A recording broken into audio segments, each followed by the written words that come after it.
Soy buceador de rescate, especializado en espeleología submarina. Descubrimos algo horrible en las profundidades. Encontramos un dios antiguo en estas cuevas. Estás a 240 pies bajo el agua, flotando en la oscuridad junto a la entrada de una cueva profunda. Frente a ella hay un cartel con letras grandes y una simple advertencia. Alto, evita tu muerte, no sigas adelante. Aunque te resulte inquietante, eres un individuo experimentado con una licencia de buceador avanzado en aguas abiertas, con varias incursiones en cuevas. Avanzas, listo para mapear regiones hasta ahora inexploradas. Solo un tanque de Trimix y una boquilla te salvan de una muerte desagradable. Al adentrarse en el interior, queda impactado por la abrumadora oscuridad. Enciendes la linterna, que le permite ver bien las aguas cristalinas, pero también le crea una extraña sensación de estar atrapado en los estrechos pasajes. Se ha colocado una cuerda junto a la entrada, que sirve como guía pasiva hacia la red que tienes delante. El plan es extenderla más profundamente en la red de cuevas, pero si la pierdes, no hay forma de pedir ayuda, no hay vuelta atrás, no hay esperanza. Quedarás atrapado, entrarás en pánico e inevitablemente te ahogarás. A pesar de ello, sigues avanzando, cada vez más profundo en la oscuridad. Finalmente, llegas al final del camino marcado, sin siquiera notar la ligera pendiente que te lleva aún más abajo, hacia las profundidades del océano. Después de 30 minutos en la cueva, compruebas el manómetro de presión residual y calculas el tiempo que te queda antes de que la salida a la superficie se convierta en una necesidad absoluta. Con tu botella de Trimix y una reserva, tienes poco más de 2 horas bajo el agua. Un tercio está reservado para el viaje de descenso a la cueva, que se ha realizado sin incidentes hasta ahora, lo que deja un generoso margen de error. El segundo tercio está reservado para el viaje de ida y el último tercio se guarda como reserva. Entonces, miras tu ordenador de buceo, que te informa de que la profundidad ha aumentado a casi 300 pies. Sorprendido, pero no preocupado, colocas otro punto de la cuerda, lo que garantiza un fácil regreso a la superficie. Debajo de ti hay un suelo sin vida, solo tierra fina y arena arrastrada por la corriente. Pero mientras terminas de colocar la cuerda, tus herramientas resbalan y se hunden en la arena. Reaccionas instintivamente y empujas hacia el fondo, un poco más fuerte de lo que pretendías. Aunque todavía tienes el control, tu movimiento repentino desaloja la tierra del suelo, lo que provoca un súbito desprendimiento de sedimentos. Si te quedas ciego, tu corazón empieza a latir más rápido y tu frecuencia respiratoria se acelera. La adrenalina es la culpable, pero debes controlarla para que el aire de tu tanque no se agote antes de tiempo.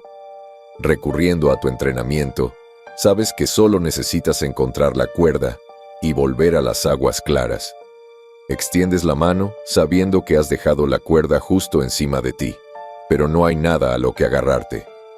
La horrible realidad no hace más que aumentar tu pánico. Empujas hacia arriba, buscando frenéticamente tu único rescate. Pero como la red de cuevas es mucho más compleja de lo que esperabas al principio, terminas nadando cada vez más lejos de la salida, lejos del único guía que tenías. Pasan los minutos, el manómetro va marcando el tiempo, va contando el oxígeno que queda en tu tanque. Pero, por algún milagro, logras escapar de la nube de cieno. Finalmente puedes ver, y por un momento, comienzas a calmarte. Eso es hasta que te das cuenta de que no tienes la menor idea de dónde estás. Miras hacia abajo y notas que solo te queda un tercio de tu oxígeno, el último tercio que tan desesperadamente necesitabas para el ascenso. Al estar lejos de la salida, sobrevivir se ha convertido en una imposibilidad estadística. Aunque técnicamente sigues vivo, tu muerte ha quedado marcada como un punto fijo en la historia. Es solo cuestión de tiempo antes de que se te acabe el aire y te ahogues, frío y solo en las profundidades del océano. Estas son las experiencias desgarradoras que alejan a muchos buceadores de los peligros de las aguas profundas. Y los pocos afortunados que sobreviven a un incidente de este tipo, seguramente jurarían no volver a poner un pie en el océano. Pero entre ellos, unos pocos reaccionan con una respuesta exactamente opuesta, sintiendo una renovada atracción por el concepto de buceo y necesitando demostrar su valía contra todo pronóstico.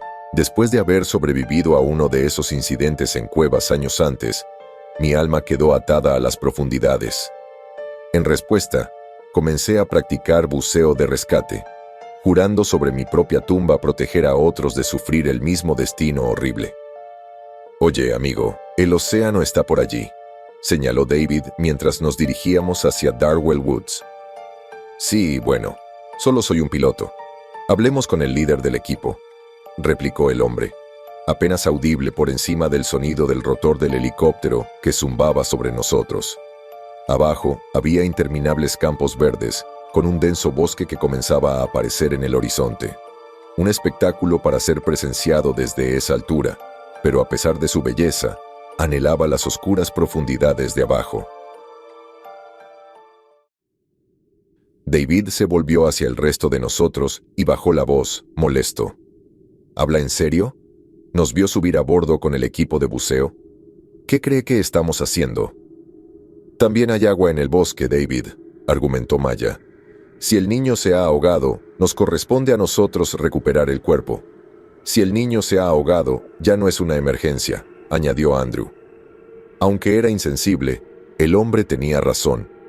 Nos habían recogido como equipo de respuesta a emergencias, después de haber oído la noticia de que un niño había desaparecido en el centro de Darwell, presumiblemente atrapado bajo el agua.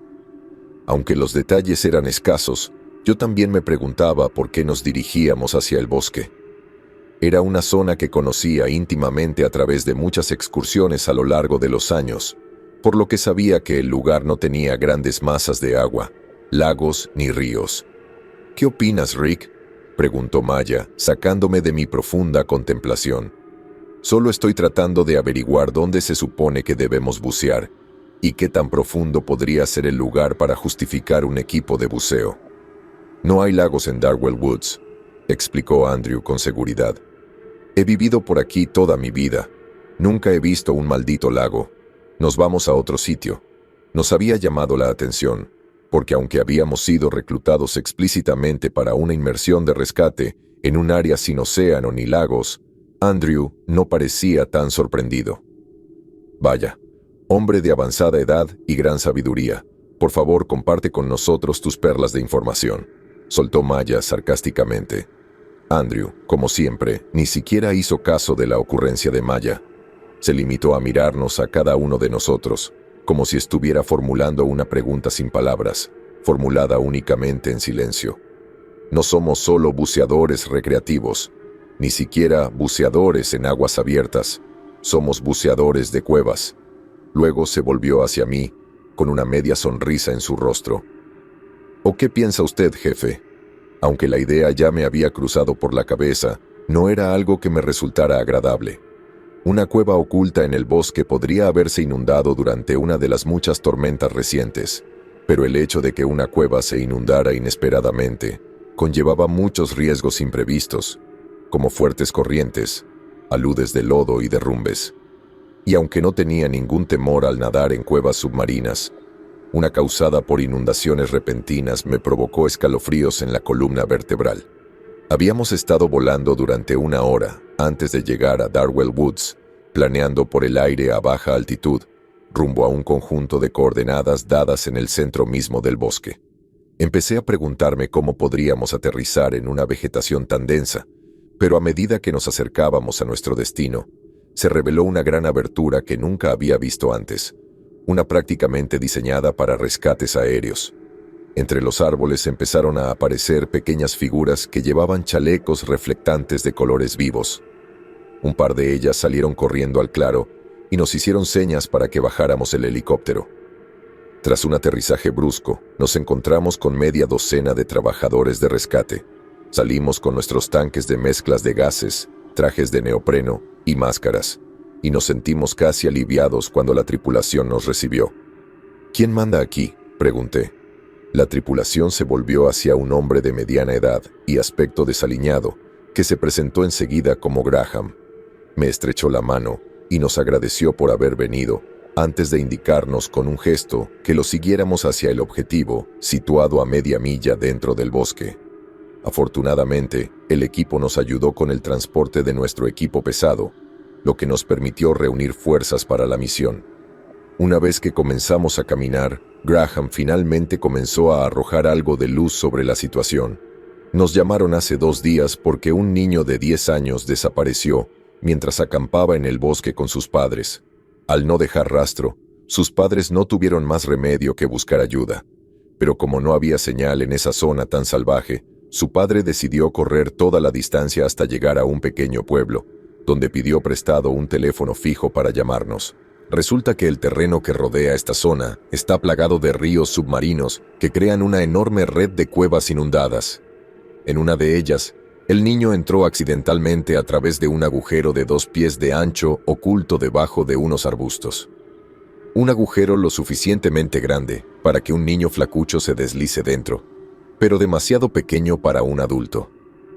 Ahora, hemos estado trabajando para ampliar el agujero, para que nuestro equipo baje y extraiga al niño. Pero todo esto es muy desafortunado. Pero, ¿dónde estamos nosotros?, preguntó David con impaciencia. Parecía grosero, pero me di cuenta de que estaba nervioso por el aspecto de sumergirse en cuevas inundadas creadas por fuertes corrientes. No era una situación en la que nos íbamos a meter a la ligera. Graham se detuvo en seco, molesto por la interrupción. «Si me dejaras terminar», casi exigió. David me miró en busca de confirmación. Le hice un gesto amable con la cabeza. Fue un gesto de cortesía para que se callara y una orden que él cumplió diligentemente. Para evaluar mejor la zona a la que estábamos a punto de entrar y obtener pruebas de vida, enviamos una cámara atada a una cuerda. El agujero se extiende 7 metros bajo tierra en un túnel estrecho antes de abrirse a una cámara enorme que se extiende otros 15 metros hacia abajo hasta una gran piscina de agua, de cuya profundidad no estamos seguros. ¿Y el niño?, pregunté. Sobrevivió a la caída e incluso logró nadar hasta una pequeña meseta a lo largo de una de las paredes de la cueva. Había estado sentado allí durante más de un día esperando que lo rescataran, continuó Graham, pero no pareció aliviado por la declaración. ¿No estás contento de encontrarlo con vida?, pregunté. Estábamos muy contentos, pero en el fondo no teníamos forma de comunicarnos con él de forma eficaz, y ampliar el agujero para que fuera lo suficientemente grande como para que un adulto pudiera descender por él llevaría horas. Así que sacamos la cámara y preparamos un kit de supervivencia con agua, comida, mantas térmicas y cosas así. Lo dejamos solo allí abajo durante otra hora y media mientras preparábamos todo antes de enviarlo de vuelta junto con la cámara y un walkie-talkie. ¿Y?, insistí, notando una marcada sensación de inquietud en su voz. El niño se había ido. ¿Se fue? ¿Se fue a dónde?, intervino Maya. No lo sabemos. El nivel del agua no había subido y no había otros salientes visibles donde agarrarse. Era como si hubiera vuelto a entrar al agua solo para ahogarse. Lo único que había dejado atrás era la mochila que había llevado durante la caída. Antes de que Graham pudiera continuar, se le acercó uno de los trabajadores de rescate y le anunció que la ampliación se había completado. El agujero ahora tenía un ancho de 4 pies, espacio más que suficiente para que descendiéramos con equipo de buceo. Pero la esperanza de encontrar al niño con vida estaba prácticamente perdida. Graham, ¿cuándo fue la última vez que viste al niño?, le pregunté. Hace 4 horas, casi murmuró. Fue entonces cuando solicitamos buzos de rescate. Perdone mi franqueza, empecé. ¿Pero qué le hace pensar que podemos salvarlo a estas alturas? Hizo una pausa y se rascó la cabeza, sin saber qué iba a decir a continuación. El suelo de abajo es muy poroso, como dije, y sospechamos que hay otras cámaras conectadas por una red de cuevas. Nuestra teoría principal es que el niño se resbaló en el agua y quedó atrapado por una corriente. Si tuvo suerte, podría haber terminado en otra cámara llena de aire. No apostaría por ello, respondí sin rodeos. Tal vez no, pero hasta que tengamos un cuerpo, seguiremos suponiendo que sigue vivo. Así que la pregunta es, ¿estás preparado para la tarea? Me volví hacia mi equipo, que permanecía estoicamente detrás de mí. Aparte de Andrew, Ninguno de ellos deseaba ese trabajo en particular, pero ninguno estaba dispuesto a echarse atrás ante un desafío, por peligroso que fuera. Por desgracia, con la información limitada que teníamos, era mi tarea decidir si arriesgaríamos o no nuestras vidas por un niño que casi con certeza había perecido en las aguas de abajo. Por sombría que pareciera la situación, mientras quedara una pizca de esperanza, teníamos que intentarlo. «Bajaremos», dije. Un destello de alivio apareció en los ojos de Graham, mientras señalaba el montón de tierra que yacía junto a un agujero en el abismo. «Por aquí», dijo. Nos reunimos rápidamente alrededor del agujero de 1,5 metros de ancho que había en el suelo y que se extendía hasta un abismo increíblemente oscuro. Por un momento, mis pensamientos vagaron hacia el joven, cuyo nombre ni siquiera me había molestado en preguntar. Para mí, él había sido solo otro cuerpo que recuperar, pero una parte de mí, inexplicablemente, se aferraba a la esperanza. Contra toda lógica, sentí que todavía vivía en las cuevas, sobreviviendo a los elementos contra todo pronóstico, en la oscuridad, solo, con frío y miedo. «¿Rick?», preguntó David, devolviéndome a la realidad. «¿Estás listo?». Asentí, asegurándome de que mi equipo estaba bien sujeto a mi cuerpo, antes de prepararme para sujetarme al arnés. Había un trípode de metal sobre el agujero, con un cabrestante listo para bajarnos lentamente a la cueva con nuestro equipo de buceo y cámaras corporales. «Yo voy primero», anunció Andrew, mientras abrochaba su arnés al cable. Si bien Andrew era el miembro mayor y con diferencia el más experimentado del equipo, no era el líder. Era un hecho que tendía a olvidar, que no estaba dispuesto o le daba vergüenza recibir órdenes de un hombre más joven. Nos miramos a los ojos y luchamos en silencio por el control. Pero él se mantuvo firme y esperó pacientemente a que yo comentara su insubordinación. «Solo me aseguro de que el lugar sea seguro antes de descender, jefe. A partir de ahí, tú tomarás la iniciativa», sugirió, medio ordenó. «Adelante, entonces», dije, sabiendo que una discusión no haría más que retrasar la ya delicada misión. Una vez que Andrew desapareció en la oscuridad, yo lo seguí.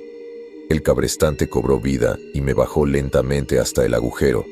Al bajar, mi equipo golpeó suavemente el borde de la pared rocosa, lo que me hizo apretar el cuerpo con más fuerza alrededor del cable. Respiré profundamente, preparándome para que el suelo me tragara, y el primer ataque de preocupación se instaló en mis huesos. En menos de un minuto, la oscuridad me envolvió por completo. Encendí mi linterna e inspeccioné el entorno rocoso que parecía estrecharse a mi alrededor con cada paso que daba. Aunque no soy una persona claustrofóbica bajo el agua, los extraños ecos que reverberaban en las cuevas llenas de aire me hacían temblar la espalda. Cada zumbido del cabrestante y cada crujido de roca que se disparaba ruidosamente por el aire. Luego, cuando finalmente pasé el umbral de la cámara, las paredes se expandieron en todas direcciones. Salí del estrecho túnel y de repente me encontré colgando en un enorme vacío de oscuridad absoluta. Debajo escuché suaves chapoteos de Andrew moviéndose en el agua, a 15 metros de profundidad. «Andrew», llamé desde arriba. «¿Cómo está todo ahí abajo?». No hubo respuesta. El chapoteo ya había cesado, lo que significaba que había descendido bajo el agua para inspeccionar la zona. Todo sin esperar al resto del equipo. Molesto, pero no sorprendido, pasé el resto del descenso observando los alrededores. El lugar parecía increíblemente grande, demasiado largo y ancho para que mi haz de luz alcanzara todos los bordes de la cueva. Incluso la meseta que bordeaba la superficie del agua estaba envuelta en oscuridad, visible solo debido a la superficie reflectante de la mochila del chico. Y cuando bajé un poco más, noté que el tanque de Nitrox y la boquilla de Andrew también estaban sobre la meseta. «¿Andrew?», grité, dándome cuenta de que se había sumergido sin su equipo de buceo. La distracción fue suficiente para que no pudiera prepararme para el impacto con el agua helada, que envió una onda expansiva a través de mi cuerpo, incluso con el traje de neopreno protegiéndome. Rápidamente me solté del arnés y nadé hacia la meseta, buscando en las profundidades la linterna de Andrew. Justo cuando empezaba a preocuparme, Andrew emergió de debajo de la superficie y saltó a la meseta con facilidad. Jadeó en busca de aire y se volvió hacia mí con su característica sonrisa burlona estampada en su rostro. ¿Qué diablos estabas haciendo?, pregunté, tan aliviado como molesto por las payasadas del hombre. Lo siento, jefe, solo estoy evaluando las cuevas, dijo entrecortadamente. Se suponía que debías esperar, le expliqué con firmeza. Solo intento ahorrarnos algo de tiempo, respondió. Dejando a un lado la desobediencia, me concentré en la tarea que tenía por delante. Traté de evitar otro duelo de miradas con un hombre demasiado terco como para razonar con él. ¿Qué encontraste?, pregunté de mala gana. Hay 2 túneles, uno en el lado oeste y otro en el extremo noroeste. Ambos se extienden más abajo. Hay una corriente suave que los une y conduce al túnel noroeste. ¿Algo más? Algunos cadáveres de animales pequeños esparcidos por ahí, víctimas del agujero, supongo. Mientras Andrew describía la situación, Maya y David descendieron a las aguas, chapoteando suavemente. «Joder, hace frío», exclamó Maya, corriendo hacia la meseta. Nos reunimos en la superficie sólida. Andrew repitió lo que había descubierto. «Vamos a dirigirnos hacia el paso noroeste, siguiendo la corriente para encontrar al niño. Simplemente sigamos nuestro protocolo habitual y estaremos de regreso antes de la cena». «Entonces, ¿ahora estás a cargo?», pregunté, avergonzada de inmediato por haber dejado que me molestara. Él me devolvió la mirada, disfrutando del hecho de poder sacarme de quicio. La verdad sea dicha, había una razón por la que me habían contratado como líder de buceo en lugar de Andrew, una razón de su pasado que él no sabía que yo conocía. Una razón que me costó con todas mis fuerzas no revelarle. «Vaya, ¿un concurso de medición de penes?», preguntó David, intentando inútilmente romper la tensión. ¿Debería comprar una regla o deberíamos centrarnos en el trabajo? Para ser sincero, compraría la regla, pero la dejé en la picadora, así que, para ahorrar tiempo, tal vez deberíamos ponernos en marcha. Usando la broma de David como excusa para romper el contacto visual con Andrew, volví mi mirada al agua y suspiré. Bien, lo que dijo Andrew. Yo tomaré la iniciativa, nunca romperé la línea de visión. ¿Entiendes? Sí, señor, dijo Maya sin que nadie siguiera su ejemplo. Después de eso, insertamos nuestras boquillas y nos sumergimos bajo la superficie. En la oscuridad, nuestras linternas eran el único método para guiarnos. El agua estaba perfectamente clara, lo que permitía que nuestros rayos alcanzaran el fondo de cada lado. Solo cuando los dirigimos directamente al túnel, el alcance del rayo resultó insuficiente. Los cadáveres de los animales que Andrew había descrito eran simples esqueletos sin siquiera un rastro de carne, pero no parecían tan viejos, como si algo se hubiera alimentado de la carne y hubiera dejado los huesos atrás. Aunque era una idea extraña, no tenía forma de comunicársela al equipo, salvo señalarla y hacer gestos, lo que no habría servido para nada más que para preocuparlos aún más. Así que ignoré lo que vi y guié a mi equipo hacia el paso noroeste con Andrew nadando a mi lado. Resistir la corriente resultó ser una tarea bastante sencilla, y me di la vuelta con frecuencia para asegurarme de que el equipo no se separara. Maya nadaba en el medio, con David atrás, llevando el extremo de una cuerda todavía atada a la meseta. Si terminábamos perdiéndonos, solo teníamos que seguir el cable de regreso a un lugar seguro. Después de unos minutos de suave descenso, el pasaje se hundía en picado en el abismo. A partir de ahí, se dividía en varios túneles más pequeños, siendo el más grande de todos el único que descendía en línea recta. La corriente que habíamos decidido seguir, por supuesto, llevaba el camino hacia abajo. Miré el medidor de profundidad, que indicaba una profundidad de 10 metros. Me tranquilizó saber que todavía nos quedaban casi 30 metros por recorrer antes de vernos obligados a ascender. Hicimos una pausa y el resto del equipo se volvió hacia mí mientras esperaban órdenes. Asentí y me di la vuelta para sumergirme más a medida que el medidor de profundidad avanzaba. Avanzamos con la corriente a través del pasaje descendente, ignorando los túneles que nos desviaban, dando vueltas y vueltas en una red desordenada de cuevas. Solo nos detuvimos una vez de vez en cuando para colocar la cuerda de rescate a lo largo de la pared. A 57 pies de profundidad, vi algo diferente colgando junto a la pared de la cueva, que por lo demás estaba sin vida. Una enredadera de un rojo intenso que se aferraba a la superficie desmoronada de la pared, con pequeñas raíces que se hundían en el costado, parecidas a vasos sanguíneos. Una especie de planta que nunca había visto antes, que existía donde se suponía que no se había desarrollado vida. Señalé la cosa, más curioso que otra cosa, pero el resto del equipo parecía desinteresado, todos ansiosos por continuar el descenso. Una vez que llegamos a los 25 metros, el pozo finalmente giró horizontalmente con una ligera pendiente descendente. Varios pasajes laterales se extendían a cada lado, algunos incluso regresaban hacia arriba en callejones sin salida. Más enredaderas colgaban a lo largo de las paredes, cada una más grande que la anterior, extendiéndose desde el túnel que estábamos siguiendo. Me pregunté cómo se sentiría su superficie, así que decidí tocar una de ellas. Era blanda, pero áspera como cientos de hilos atados juntos, similar a un músculo expuesto. Se movió en respuesta, soltando sus raíces de la pared y retrayéndose muy ligeramente. Entonces me di cuenta de que no era una planta, sino una especie de apéndice carnoso que parecía alimentarse de la pared. Aunque estaba distraído por el extraño crecimiento, Andrew tomó la delantera. Se adentró más en el túnel con Maya y David a cuestas. Este último solo me echó un vistazo rápido para asegurarse de que no me quedara demasiado atrás. Como no tenía voz para ordenar que me detuviera, no tuve más opción que seguirlo. Para entonces, ya llevábamos 40 minutos en el agua, siguiendo con cuidado la corriente principal a través de la red de cuevas. Había transcurrido un tercio del tiempo que teníamos asignado. Aunque encontrar el camino de vuelta sería una tarea más sencilla, con una cuerda de seguridad guiándonos, no estábamos dispuestos a dar marcha atrás en un futuro próximo. Mientras intentaba alcanzar a Andrew, me di cuenta de lo estrecho que se había vuelto el paso.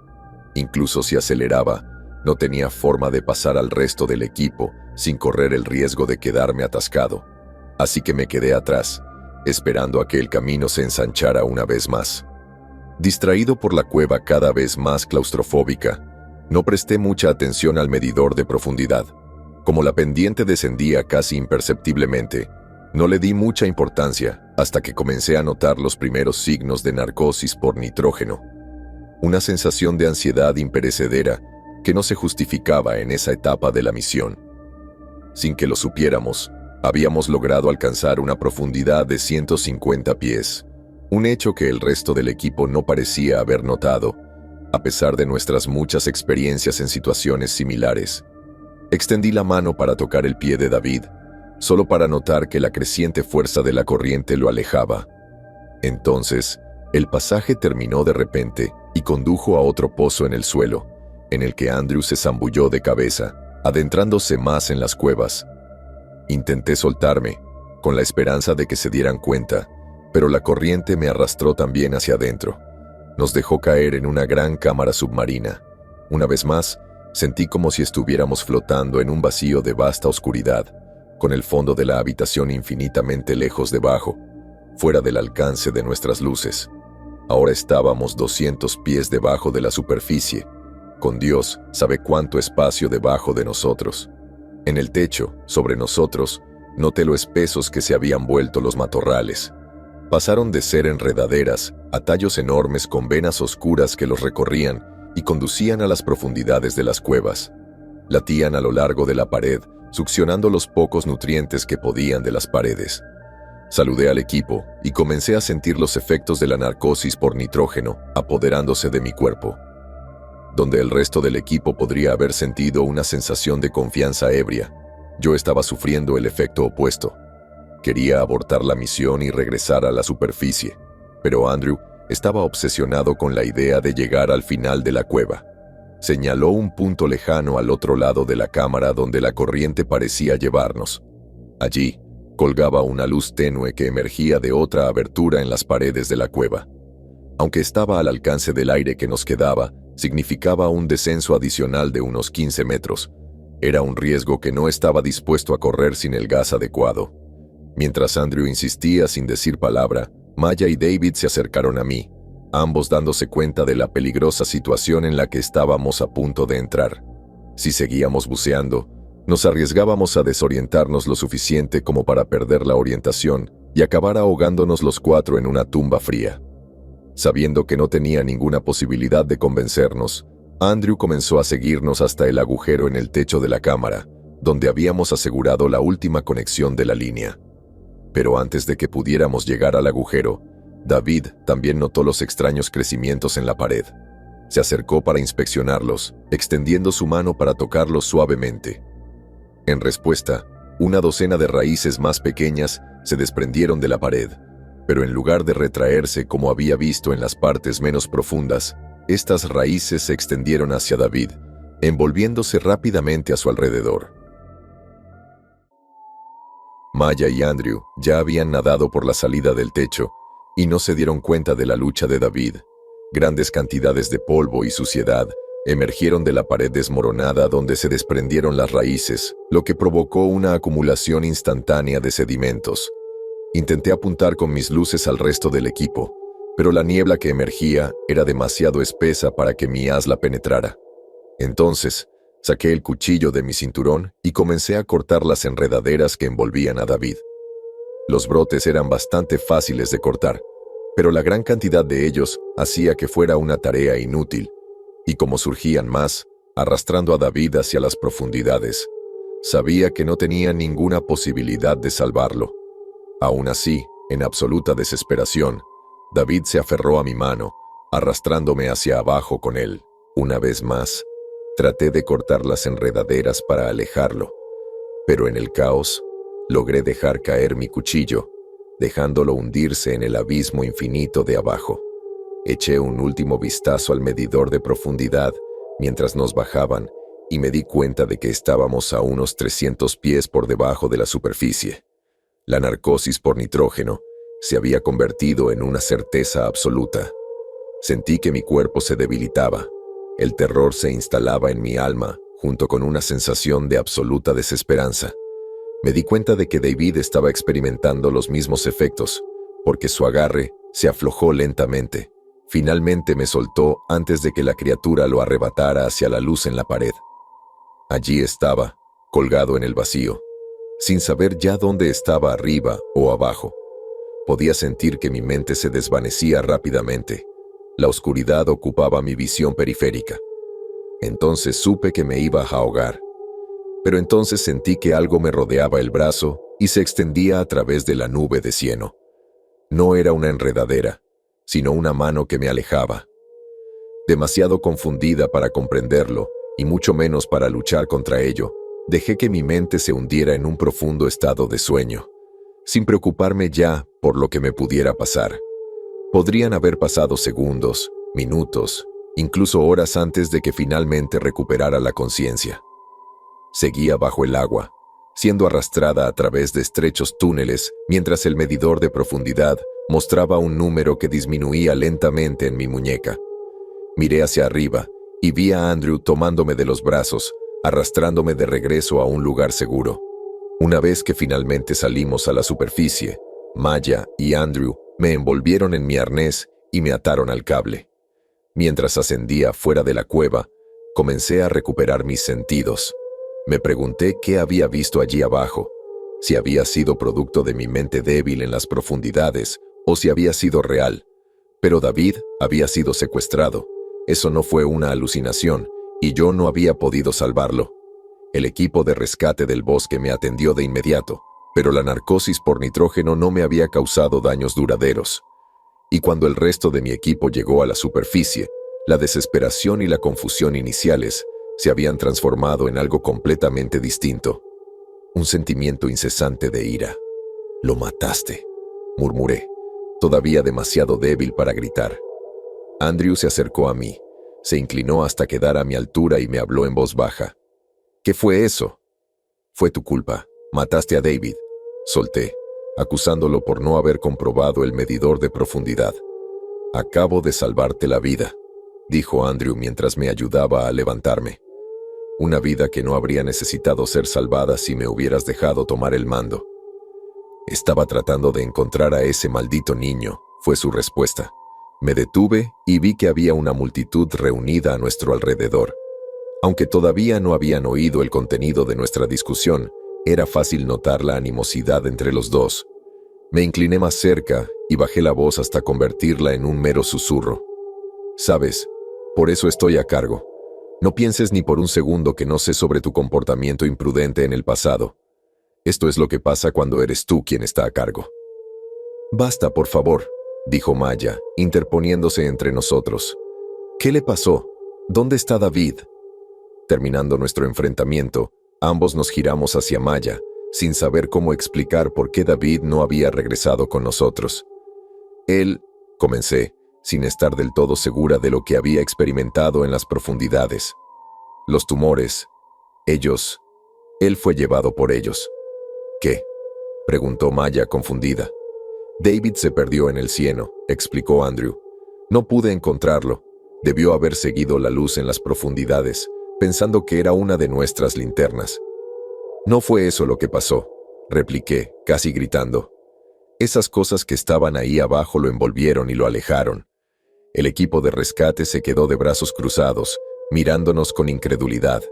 Ninguno de ellos se había dado cuenta de lo profundas que eran las cuevas, y mucho menos podían comprender los horrores que existían dentro de la red.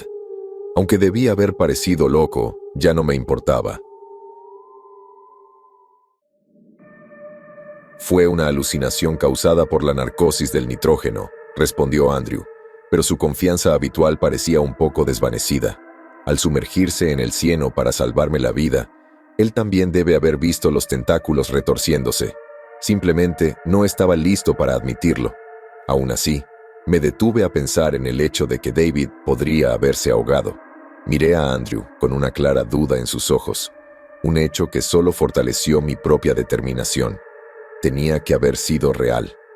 Cometí un error, dijo Andrew finalmente. No me di cuenta del declive dentro de la cueva y, por eso, David fue arrastrado. Continuó dirigiendo su atención a toda la operación de rescate con la intención de recuperar algo de control de la situación. No nos rendiremos, porque en medio del caos encontramos una bolsa de aire a solo 15 metros de profundidad de la que logramos alcanzar. Si David realmente siguió la luz, es posible que aún esté vivo. Diablos, con la corriente que pasa justo por allí, apostaría a que el niño también está allí. Fuera lo que fuese lo que Andrew estaba haciendo, no me tranquilizaba. A esas profundidades no había forma de que ninguno de los dos hubiera sobrevivido. Incluso si la luz emergía de una bolsa de aire, ¿quién puede decir que contenía aire respirable? Aún no ha terminado, dijo como nota final antes de dejar atrás a la multitud para buscar más equipo. ¿Qué estás haciendo?, pregunté. Voy a comprar gasolina Trimix, afirmó Andrew con frialdad. ¿Con qué propósito? La ira se apoderó de mí. Como si la muerte de David no hubiera sido suficiente, Andrew parecía seguir intentando sumergirse en los horrores de las profundidades, pero no fue hasta que lo confirmó que un nuevo mundo de miedo se derrumbó sobre mí. Y mientras decía estas palabras, me di cuenta de que nuestra pesadilla estaba lejos de terminar. ¿Qué te parece, Rick? Vamos a recuperar a David. ¿De verdad crees que David sigue vivo?, preguntó Maya mientras me colocaba un nuevo tanque de gas Trimix. Aunque era un poco más pesado, nos permitiría alcanzar profundidades mucho mayores dentro de las cuevas sin correr el riesgo de sufrir narcosis por nitrógeno. No había pasado mucho tiempo desde nuestro rápido ascenso de regreso a la superficie, y aunque apenas fue suficiente para una segunda inmersión, no teníamos tiempo que perder. Lo siento, Maya, pero no lo creo, dije. Vi cómo se lo llevaban. ¿Con qué? Había algo más allá, en el agua. No podría decirte qué era, y no estoy seguro de querer siquiera saber la respuesta a esa pregunta. Maya se volvió hacia Andrew para confirmarlo. Se colocó una cinta alrededor de la rodilla, que le dolía después del rápido ascenso. Se la había lastimado años antes debido a una embolia gaseosa causada por un ascenso rápido. Estaba escuchando a escondidas nuestra conversación. Notó la inquietud de Maya por regresar a las profundidades, preocupado de que más de nosotros pudiéramos morir en el esfuerzo. Todo irá bien, dijo con una extraña sensación de confianza. No te pediría que hicieras esto a menos que realmente creyera que David está vivo. Solo déjame ir primero. Si algo sale mal ahí abajo, simplemente da la vuelta y vete. No arriesgues tu vida por mi culpa. Aunque las palabras parecían sinceras, no iban dirigidas a mí. Aún había un gran resentimiento flotando en el aire entre los dos. Pero, al no tener otra opción que colaborar conmigo, Andrew se ató al cable sin más peleas e inició un segundo descenso hacia las profundidades. Una vez que estuvo fuera de la vista, Maya se preparó para seguirlo, colocándose deliberadamente entre Andrew y yo en un intento inútil de evitar más conflictos. La hice a un lado. No estaba dispuesto a dejarla descender a menos que supiera exactamente los riesgos que implicaba la misión. «No tienes que hacer esto, Maya», dije. «Puedo hacerlo solo con Andrew». Ella negó con la cabeza. «David también era mi amigo. Si está vivo, tengo que intentarlo». «Lo entiendo, pero esto va a ser peligroso. Solo quiero que lo sepas», le expliqué, notando su uso del tiempo pasado para describir a nuestro tripulante perdido. «Por supuesto que lo sé. David no se habría perdido si no fuera peligroso. Soy consciente de los riesgos, Rick. Déjame ir». «No podría detenerte ni aunque lo intentara». Me reí entre dientes, tratando de animar el ambiente. «Pero Andrew va a empezar primero. Solo necesito que tengas cuidado con él. Si intenta ir demasiado profundo otra vez, no lo sigas. No vale la pena correr el riesgo». Me hizo un gesto con la cabeza antes de sujetarse al cable. Había comenzado un segundo descenso y mantuvo contacto visual conmigo hasta el momento en que quedó envuelta en la oscuridad. Yo era el último de la fila, ya que me había ahorrado la lucha por ser el líder después de mi lesión por nitrógeno. Aún así, los seguí a los dos hasta las cuevas, sin estar seguro de si alguno de nosotros regresaría alguna vez. Golpeado una vez más por la gélida temperatura del agua, dejé escapar algunos jadeos de sorpresa mientras me preparaba para sumergirme. Rápidamente inserté mi boquilla, dejando que el gas Trimix llenara mis pulmones mientras me sumergía. Atado a mi cinturón, colgaba el extremo de la cuerda de seguridad que habíamos atado durante nuestro viaje anterior. A través de ella, podríamos enviar nuestro video y audio en lugar de conexiones inalámbricas, aunque el contacto directo seguía siendo imposible. Al menos, la tripulación de superficie sabría qué nos pasaba si no lográbamos salir a la superficie. Seguimos de nuevo el pasaje noroeste, descendiendo rápidamente con la ayuda de la cuerda de seguridad, sin tener que pensar dos veces en los caminos que podíamos tomar. Pero a pesar de que habíamos estado allí solo una hora antes, la atmósfera dentro de los túneles había cambiado notablemente. Las mismas excrescencias carnosas que habíamos encontrado la última vez habían llegado a partes mucho menos profundas de la cueva. Preocupado, se las señalé a Maya y Andrew, haciendo señas lo mejor que pude para que no las tocasen bajo ninguna circunstancia. Ambos asintieron con la cabeza y descendimos con cuidado hacia el pozo.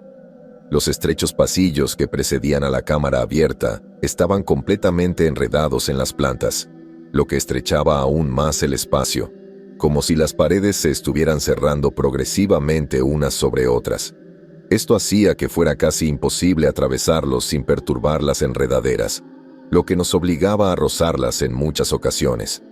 Afortunadamente, las más pequeñas simplemente se retrajeron hacia la pared sin provocar un ataque. Parecía que solo las plantas espesas y bien desarrolladas conservaban la capacidad de hacer daño. Aún así, la evasión total siguió siendo nuestra estrategia elegida.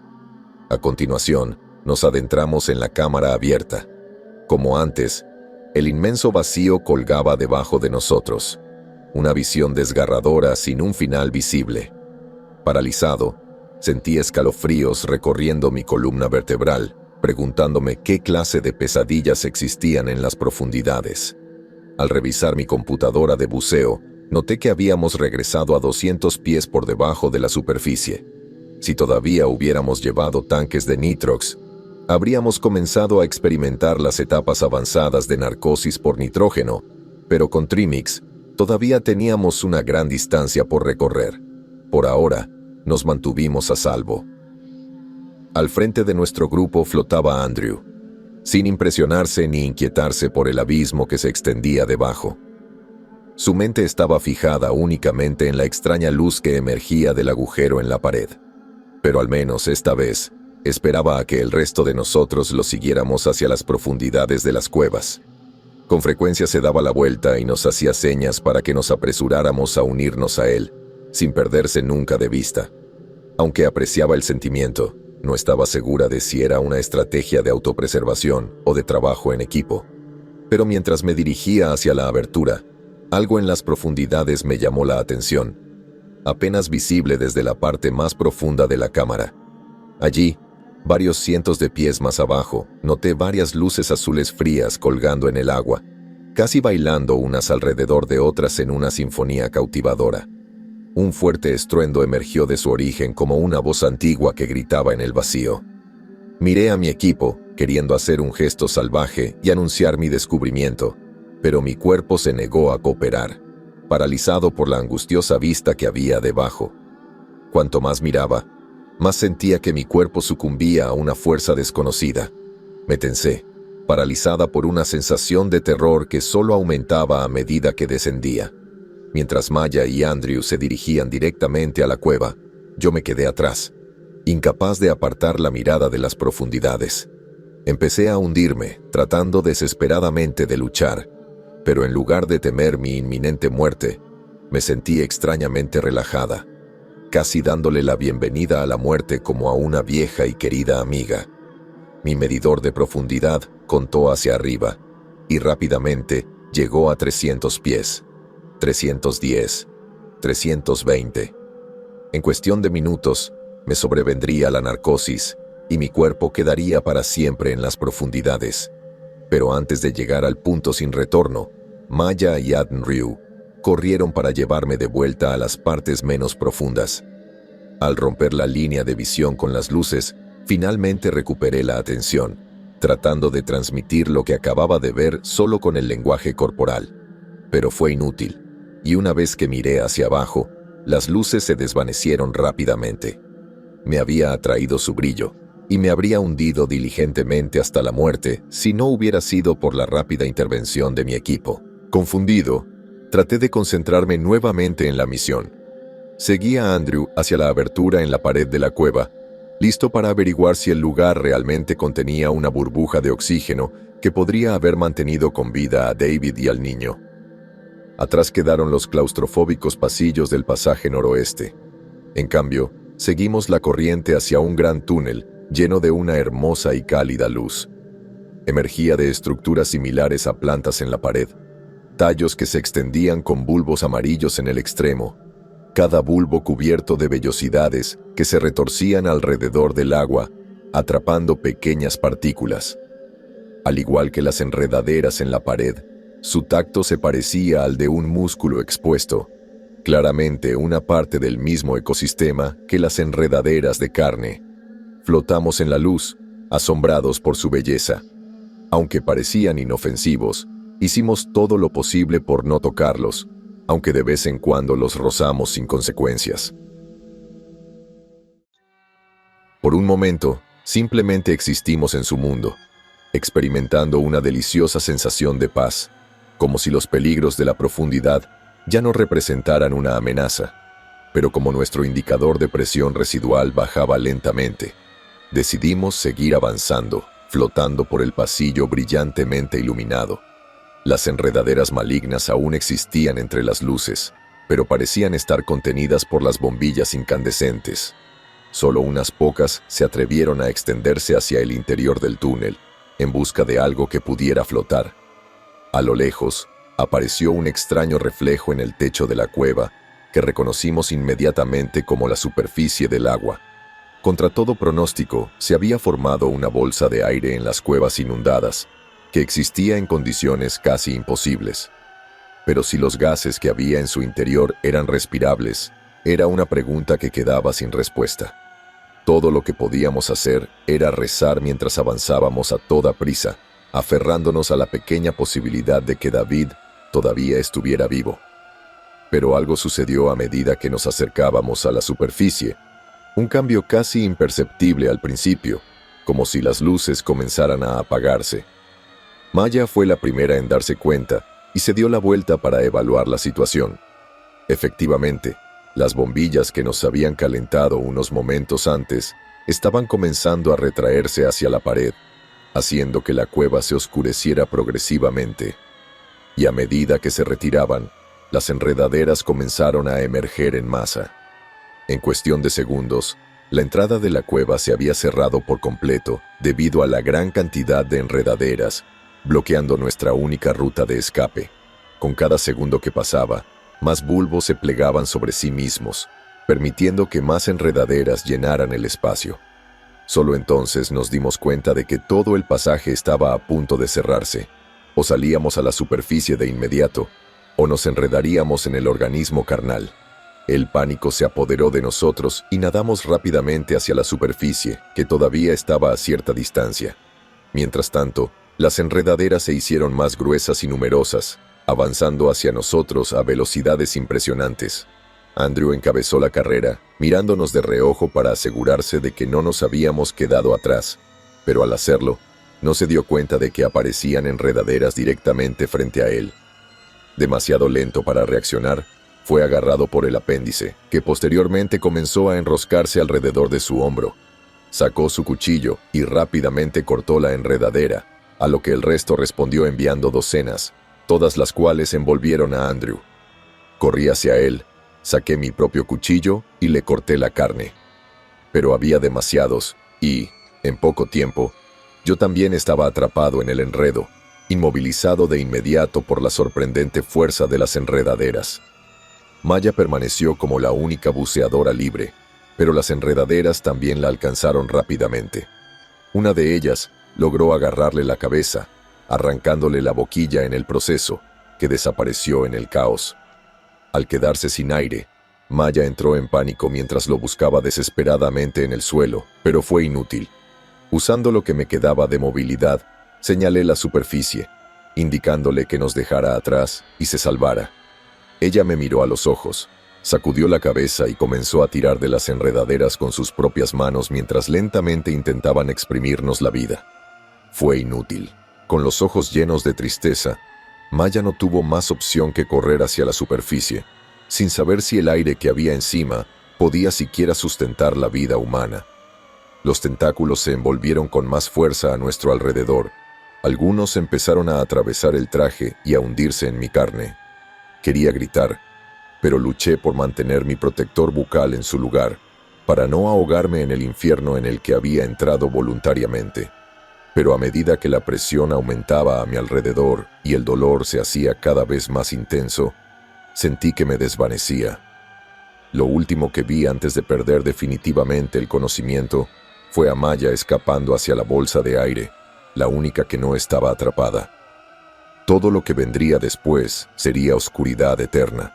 Es una sensación extraña sentir que la vida se te escapa. Esperaba que aparecieran ante mis ojos destellos llenos de momentos destacados y errores de una vida pasada. Pero en lugar de eso, me quedé con un solo pensamiento ocupando mi mente que se desvanecía. ¿Había elegido la forma correcta de morir o debería haber escupido mi boquilla y haber dejado que el agua fría se apoderara de mi cuerpo? Como buceador, estaba muy familiarizado con el concepto de ahogamiento y, por horrible que pudiera parecer la idea, es un riesgo que uno corre cada vez que se sumerge bajo la superficie del océano. Estás atrapado bajo el agua, sabiendo que la minúscula cantidad de aire que queda en tus pulmones equivale al último aliento que darás en tu vida. Incluso si aceptas tu muerte prematura, tu cuerpo lucha con todos sus instintos, hasta el último segundo.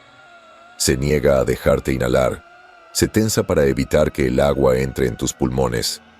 Comienzas a notar que el oxígeno en tu sangre disminuye, reemplazado por una sensación implacable de pánico absoluto, mientras tus músculos comienzan a arder y tu mente se vuelve confusa. Poco a poco, te desvaneces en la oscuridad, con solo saber que estás a punto de morir. Entonces, cuando finalmente te desvaneces en un refugio inconsciente, comienza la verdadera pesadilla. Tu cuerpo retrocede por puro instinto, haciendo un último intento de respirar, pero no encuentras nada. Abres la boca y aspiras el agua helada que envuelve tu cuerpo, sabiendo perfectamente que solo te dolerá más. En este punto, tu experiencia puede ser diferente, ya que 1 de cada 10 personas reacciona violentamente al agua que entra en su cuerpo. En cuanto llega a la laringe, ésta se cierra y no deja entrar ni aire ni agua. Esas son las personas que se asfixian, se ahogan sin que una sola gota de agua toque sus pulmones. Las 9 personas restantes de cada 10 sufren un destino diferente, ya que permiten que el agua penetre en su interior, lo que provoca una inmensa sensación de ardor en cada superficie que toca el agua. Se libera una descarga de adrenalina, la forma en que tu cuerpo te ruega que sigas luchando contra la muerte inevitable, y solo entonces, finalmente, se te permite escapar, hundirte en muertes desconocidas mientras tu cuerpo deja de funcionar. Agobiado por este conocimiento íntimo de ahogarme, había decidido conservar mi boquilla, permitiendo que mi muerte llegara por una trampa. ¿Había tomado la decisión correcta? La muerte ya debería haberme agarrado, pero aún así, mi espíritu seguía firmemente encerrado en mi cuerpo. Abrí los ojos, sin estar seguro de cuánto tiempo había pasado, preguntándome cómo no había sucumbido aún a mi captor. El pasillo hacía tiempo que se había oscurecido en lugar de las bombillas incandescentes, dejando solo el haz de luz de mi linterna para iluminar la pared que tenía delante, donde 1 docena de enredaderas flotaban en el agua, contentas de haber atrapado a su presa. Una sombra apareció ante el haz de luz, una que mis ojos cansados no reconocían. Solo cuando llegó justo a mi cara me di cuenta de que era Maya. Al principio pensé que estaba soñando, que mi mente moribunda alucinaba un rescate imposible. Pero allí estaba ella, colgada, con un protector bucal, liberándome del enredo. Varias de las enredaderas ya se habían clavado en mi cuerpo, y aunque Maya intentó sacarlas, se negaron a moverse. Solo pudo cortarlas, dejando sus tallos todavía incrustados en mi cuerpo. ¿Cómo logró sacarme sin despertar más apéndices? No lo sé, pero había logrado liberarnos a mí y a Andrew, y nos había llevado a ambos a la bolsa de aire de arriba. «Aquí es seguro, puedes respirar», dijo mientras sacaba su boquilla. Nos habían subido a una cámara llena de aire, cubierta por un conjunto mucho más denso de los mismos crecimientos carnosos. Maya se interpuso entre ellos, asegurándose de no tocar sus apéndices hostiles, pero sin agua a su alrededor, parecían más dóciles y hacían pocos intentos de agarrarse a nosotros. «¿Cómo lo hiciste?», empecé a preguntar, sin necesidad de terminar la pregunta antes de que Maya señalara un pasaje lleno de aire que se adentraba más en la bolsa de aire. Frente a él había piezas de equipo de buceo, idénticas a las nuestras. Eran de David, pero el hombre en persona no estaba a la vista. Estaba fusionado con las vides, tuve que cortarlo todo. Simplemente tomé su boquilla y volví por ti, explicó. «¿Y qué pasa con David?», preguntó Andrew. Maya negó con la cabeza. «No lo sé, pero ya no importa», dijo con tristeza. «¿Qué quieres decir?», pregunté. «Me llevó más de 1 hora liberarte. Incluso si encontramos a David, no tendremos suficiente aire para volver a la superficie. Estamos atrapados», respondió, con la voz quebrada hacia el final de la frase. Miré el manómetro de presión residual y, efectivamente, solo quedaba 1/4 parte del gas. Andrew lo confirmó. Ninguno de nosotros tenía la más mínima posibilidad de volver a la superficie. Estábamos empezando a darnos cuenta de que, aunque habíamos sobrevivido al ataque, nos habían arrojado a una tumba completamente diferente. «¿Y qué pasa con la cueva?», preguntó Andrew. «Está claro que David llegó hasta aquí. Puede que haya seguido el camino hacia otra salida. Aunque era una solución esperanzadora, no era probable. Como no habíamos muerto inmediatamente por la descompresión, el aire tenía la misma presión atmosférica que el agua, lo que significaba que el aire dentro de la cueva no tenía conexión con el aire de la superficie. La pregunta era, ¿de dónde venía el oxígeno y cuánto duraría? «No sé a dónde me lleva», dijo Maya. Estaba ocupada salvándoles el pellejo. «Es un acto que aprecio mucho, pero...», empezó Andrew, solo para ser interrumpido por un gemido de dolor. «¿Qué pasa?», pregunté. «Las vides», dijo, inspeccionando sus heridas. Ah, eso es. Había grandes agujeros cubriendo su traje por donde habían penetrado las enredaderas. Pero a pesar de las muchas heridas, había una sorprendente falta de sangre. Al inspeccionarlo más de cerca, nos dimos cuenta de que cada agujero todavía tenía pedazos del organismo pegados en el interior, que parecían haberse fusionado con la piel circundante. Al revisar mi propio cuerpo, me di cuenta de que yo también tenía parches de carne que no me pertenecían, fusionados con mi piel. ¿Qué diablos es esta mierda?, pregunté. Andrew no respondió, aparentemente intrigado por las lesiones que habíamos sufrido. Así es, pues, murmuró para sí mismo. ¿Qué fue eso?, pregunté, pero no obtuve respuesta. Estamos vivos, centrémonos en eso, dije. Andrew simplemente asintió, sin molestarse por los crecimientos extraños adheridos a su cuerpo. Entonces, ¿tenemos un plan?, preguntó. En realidad no, dijo Maya, pero tampoco tenemos ninguna opción, excepto por seguir la cueva, dije. Observamos el equipo de buceo abandonado de David y nos preguntamos por qué lo había dejado todo atrás. Si el hombre había intentado atravesar la cueva, la pregunta seguía siendo hasta dónde se extendía. Fuera como fuese, era nuestra mejor y única posibilidad, y aunque nuestras posibilidades de supervivencia seguían siendo escasas, nos aferrábamos a esa esperanza de salvar la vida. Me solté el cabo de seguridad del traje y dejé que mi cámara transmitiera el último fragmento de la grabación antes de apagarse. Aunque no mejoraba nuestras posibilidades, me sentí un poco mejor sabiendo que la tripulación de superficie sabía lo que nos había pasado. Al menos nuestra historia existiría para ser contada y podría evitar que otros sufrieran el mismo destino trágico que nosotros. Bueno, ahí va todo, dijo Maya. ¿Quién quiere empezar primero?